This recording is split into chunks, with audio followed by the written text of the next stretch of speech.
തക്ബീറത്തുൽ ഇഹ്റാം കെട്ടുന്ന വേളയിൽ രണ്ട് ശൈലി അംഗീകരിക്കാം. ഒന്ന്, നമ്മുടെ കാതിൻ്റെ നേരെയാക്കുക കയ്യിനെ, എന്നല്ലാതെ കാതിലേക്ക് മുട്ടിക്കലല്ല കേട്ടാ.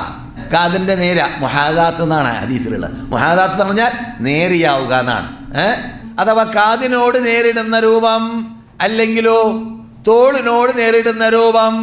തോളിനോട് നേരിടുന്ന, രണ്ട് തോളിനോട് കൈ നേരിടുന്ന രൂപം. ഇങ്ങനെയുമാവാം ഇങ്ങനെയുമാവാം. മനസ്സിലായില്ലേ?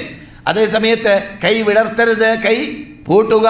തക്ബീറത്തുൽ ഇഹ്റാം ആരംഭിക്കുന്ന വേളയിൽ തക്ബീറത്തുൽ ഇഹ്റാം ആരംഭിക്കുന്ന ഇടം മുതൽക്ക് തന്നെ നോട്ടം സുജൂദിന്റെ ഭാഗത്തിലേക്കാക്കി മാറ്റുക. തക്ബീറത്തുൽ ഇഹ്റാം കേട്ടോ ഇങ്ങനെ നോക്കി ചെയ്യേണ്ടതല്ല. അല്ലാഹു അക്ബർ അങ്ങനെയല്ല. മനസ്സിലായില്ലേ? അല്ലാഹു അക്ബർ സുജൂദിലേക്കാണ്, സുജൂദ് ചെയ്യുന്ന സ്ഥലത്തേക്കാണ് നമ്മുടെ കണ്ണ് പോകേണ്ടത്. ആ സന്ദർഭം മുതൽ നാം നോക്കേണ്ടത് പിന്നെ സുജൂദ് ചെയ്യുന്നതായ സ്ഥലത്തെയാണ്. അപ്പോൾ നാം കൈ കൂട്ടുക. അപ്രകാരം തന്നെ കാതിൻ്റെ എതിരിലേക്കോ അല്ലെങ്കിൽ തോളിലേക്കോ, തോളിൻ്റെ എതിരിലേക്കോ ആക്കി മാറ്റുക. ഇത് തക്ബീറത്തുൽ ഇഹ്റാം കെട്ടുന്ന രൂപത്തിൽ ഉണ്ടാവേണ്ട ശൈലിയാണ്. ഇനി തക്ബീറത്തുൽ ഇഹ്റാമിൻ്റെ കോലമോ, അവിടെയും നാം പഠിക്കാത്ത, പലപ്പോഴും നിങ്ങളെക്കുറിച്ചല്ല, നമ്മളിതിട്ട് പലരും ശ്രദ്ധയിൽപ്പെടാത്തതുണ്ട്. അത് നാം പഠിക്കൽ അനിവാര്യമാണ്.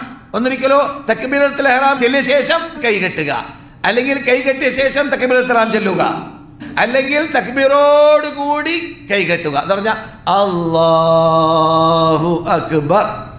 ഈ മൂന്ന് രൂപവും റസൂലുള്ളാഹി പഠിപ്പിച്ച ശരിയാണ്, ഹദീസിലുള്ളതാണ്, ആവാവുന്നതാണ്. അപ്പോൾ കൈ ഇങ്ങനെ നിർത്തിയിട്ട് അല്ലാഹു അക്ബർ ഇങ്ങനെ കെട്ടുക, അത് ഒരു രൂപമാണ്. അല്ലെങ്കിൽ അല്ലാഹു അക്ബർ എന്ന് തക്ബീറത്തുൽ ഇഹ്റാം ചൊല്ലിയ ശേഷം കൈ കെട്ടുക. മൂന്നാമത്തത് അല്ലാഹു അക്ബർ തുടങ്ങിയിട മുതൽ കൈ കെട്ടാൻ ആരംഭിച്ച് അല്ലാഹു അക്ബർ അവസാനിപ്പിക്കുമ്പോൾ കൈകെട്ടൽ അവസാനിക്കുക. മനസ്സിലായില്ലേ? ഈ മൂന്ന് രൂപവും ആവാവുന്നതാണ്. റസൂലുള്ളാഹി പഠിപ്പിച്ച ശൈലി തന്നെയാണ്. അതാണ് ഇത്തിബാ കൊണ്ടുള്ള പ്രത്യേകത. ഇത്തിബാ റസൂലുള്ളാഹി കാട്ടിയതുപോലെ നമ്മുടെ നമസ്കാരത്തിൻ്റെ ശൈലികളിൽ നാം കാട്ടുമ്പോൾ ഹദീസിലുള്ള എല്ലാ ഇനങ്ങൾ ഹദീസ് സഹിയായി വരുമ്പോൾ ആ ഇനങ്ങളൊക്കെ നമ്മുടെ ജീവിതത്തിൽ നടപ്പാക്കാൻ പറ്റുക എന്ന പ്രത്യേകത നമുക്ക് ലഭിക്കുന്നു. അല്ലാത്ത പക്ഷം നാം കുടുസാകുന്നു നമ്മുടെ രീതി, അപ്പോൾ പ്രയാസപ്പെടുന്നു. അത് റസൂലുള്ളാഹി പഠിപ്പിക്കും പോലെ വസ്വാസ് ഉണ്ടാവരുത്. ഇത് ഈ വസ്വാസ് ഇല്ലാതിരിക്കാൻ വേണ്ടിയാണ് റസൂലുള്ളാഹി 3 കോലം പഠിപ്പിച്ചത്. അപ്പോൾ ഏത് കോലത്തിലും നീ കെട്ടിയാൽ എന്തായി? നിന്റെ നിസ്കാരമായി മാറി. അപ്പോൾ വസ്വാസുള്ള ആളാണെങ്കിലോ, ഇപ്പോൾ തക്ബീർ തുടങ്ങുമ്പോഴോ ഞാൻ കൈ പൊക്കിയത്, ഞാൻ പൊക്കിയപ്പോഴോ തക്ബീർ തുടങ്ങിയത്, ഇങ്ങനെ വസ്വാസ് ഇബ്ലീസ് ഇവിടെ വന്ന് സ്ഥലം പിടിക്കും.